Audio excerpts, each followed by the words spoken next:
everyone, and welcome back to our podcast. Today we have Adrian Hill here with us, and we're covering the topic of car logbooks.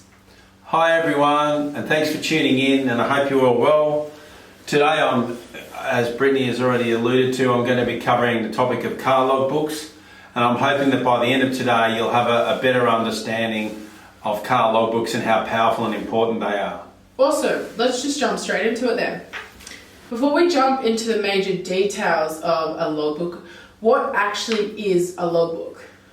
Okay, a logbook in a nutshell is a record of your car's kilometres that you travel in it and when and why you travel use the car for business use, and capturing it in one spot to maximise your GST if you're putting it through a business, or if you're not, maximising your ability to claim the largest percentage of car expenses possible to minimise your tax. Okay, so we definitely want to be keeping a logbook then. So how long does a logbook actually last? Is it yearly? Is it less? Okay, good question. Logbooks last up to 5 years. Now, there's a caveat in there. If you buy a new car within that 5-year period, as long as your business usage does not substantially change from the car you owned previously, you do not have to do a new logbook until you reach 5 years from when you did your original logbook. So 5 years is how long it lasts. That's awesome. Helps me not to be able to have to remember year by year. So my next question is, how do I actually record my data in a logbook? Okay, there's two versions of a logbook you can have. There's one you can go and buy from the newsagent, which is a little hard copy book, not dissimilar to this sort of size. And logbooks have to have a certain information in them to meet the Australian Taxation Office requirements. There's two types of logbooks. There's the manual one, which involves you handwriting and being able to understand what you've written when you've done it in a hurry, or you can record the same information into an electronic logbook, like an Excel. And we actually have designed an Excel version logbook that every time you step into the car, instead of handwriting it in your portable logbook in the car, you actually record it and type it into your Excel logbook when you get home. And it makes it easier because these things end up with dirt all over them and you can't read it because you've done it in a hurry and all that sort of stuff. Whereas with the electronic version, it's legible, you can save it, you can print it out, you can email it to your accountant. There's all sorts of things you can do with it. And it makes it easier, I think, longer term to do it that way and hold on to it that way.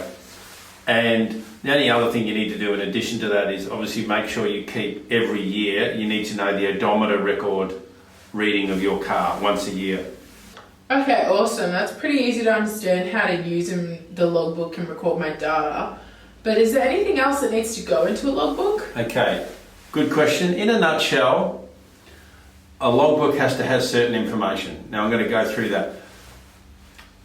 The logbook needs to record the make and model of the car, the rego of the car, the date you started your logbook, the date you finished your logbook, and each time you step into the car for business use, you are required to record for each journey you take in the car that's for business purposes, the date you started the journey, the date you finished the journey, the opening odometer record reading, closing odometer reading, and the reason you undertook that travel.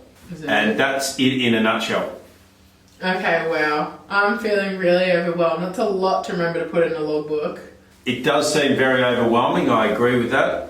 And it is quite a bit of work, but it's work you have to do once, and it lasts you for 5 years, so you can use that to claim your GST or tax deductions for the next 5 continuous years.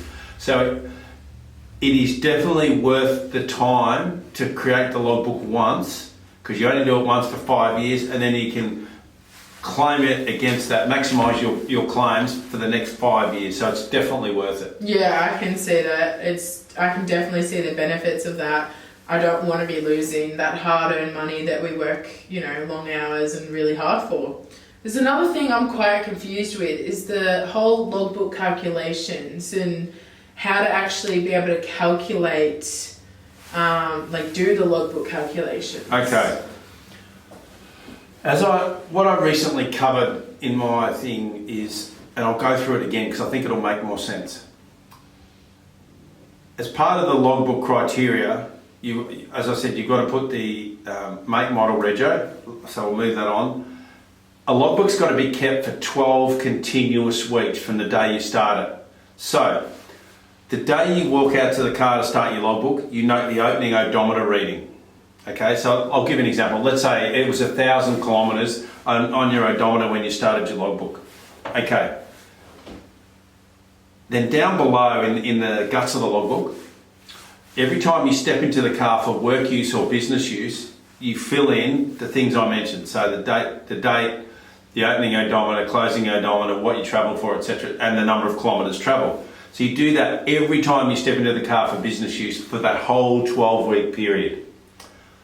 Then at the end of 12 weeks, you go out to your car and you note the closing odometer. So let's say it was 2,000 kilometres in 12 weeks. So in other words, you've travelled 1,000. So the opening odometer was 1,000, the closing odometer was 1,000. So you've travelled 1,000 kilometres during that 12-week period. But that includes business and private. So then you go down to the bottom bit, or the guts of the logbook, and you add up all the kilometres you've travelled every time you stepped into the car for business use. If that added up to 900 kilometres, then what you do is you divide the business kilometres or work-related kilometres, 900, divided by the total kilometres that you've worked out by your opening odometer reading and the closing odometer reading of 1,000 to give you 90%. So that 90% is what you would then use for your GST claims and for your tax-deductible claims on your car. It sounds complicated, but it's actually not really, because once you start your logbook and you've got the beauty about our electronic Excel logbook is it's got everything you need in there. Once you put the start bits in, the main thing you've got to remember is every time you jump into the car, note down what you've done and why and kilometres and chuck it in your Excel spreadsheet. And then at the end of the 12 weeks, it'll add all that up for you anyway and tell you the business kilometres. And then if you put in the total kilometres, it'll all work it all out for you. It's actually pretty straightforward. The main thing is to remember each time you jump in the car to note down the date, the kilometres, the odometers and all that. So you've got the information you need to record in your Excel logbook when you get home. And you've got to be vigilant on that. And then at the end of the 12 weeks period, it works it out for you. You then email us a copy of the logbook and boom, we can now use that for the next 5 years. And now your job's easy. All you've got to do now every year from here on in is record the odometer of the car at the end of each year and do it in your logbook when you get to 5 years. Awesome, thanks for that. It seems nice and simple to follow once you wrap your head around it. I also heard you mention before that you have made your own template. Yes, we've developed a template that's an Excel-based template. And if anyone out there is considering buying a car,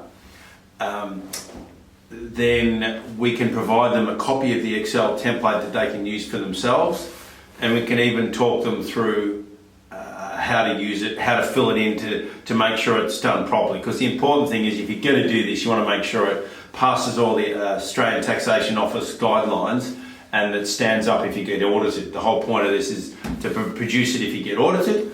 So if you follow our template and with an explanation by us, it shouldn't be that difficult for you to put together. And all you need to do is to contact our office, give us a call, shoot us an email, send us a Facebook message, and we will shoot you out a copy of the Excel template, which will make it a lot easier for you to complete. Perfect. That's amazing that you've made your own logbook template. I know you can go more in depth about car logbooks, but that is all we have time for today. Thank you so much for taking your time out and talking to not only myself but everyone else on the other end. If you want to hear Adrian go into more depth about car logbooks and the tips and tricks that most accountants don't know or that won't tell you, you can go visit our YouTube page. It is just Superior County Group, and his webinar is posted on there. So go check that out if you want some more detail in it. Otherwise, give us a contact at the office. If you want to get the link to the webinar, or if you have any other questions, send us messages, emails, and yeah, you can give us a call. Thanks for having me on, and please feel free to contact us here at the office if you have any further questions or require any additional information, and we will help you in any way we can. Awesome. Thank you, Adrian. Thank you to everyone who tuned in, and we will see you in our next podcast.